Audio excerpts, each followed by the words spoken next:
Il y a 3 mois, jour pour jour, Israël entrait en guerre contre les terroristes du Hamas. Et les risques d'exportation du conflit, d'un embrasement régional qui inquiète les dirigeants occidentaux s'intensifient, notamment à la frontière libanaise. Ariane Ménage, d'où le Hezbollah affirme avoir tiré des dizaines de roquettes vers une base israélienne hier. Oui, on a pu voir hier une nette intensification des échanges de tirs à la frontière.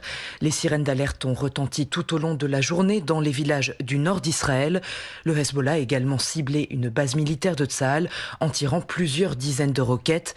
Des tirs présentés comme la première riposte du mouvement chiite après la mort à Beyrouth de Saleh al-Arouri, le numéro 2 du Hamas.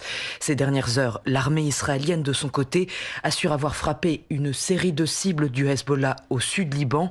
Selon la presse locale, l'une de ces frappes a été menée à une quarantaine de kilomètres de la frontière, inhabituellement loin donc de la zone des combats. Le risque d'escalade n'a jamais été aussi important, prévient la ministre des Affaires étrangères, Catherine Colonna. À Beyrouth et Jérusalem, les diplomates se succèdent pour tenter de prévenir un élargissement du conflit.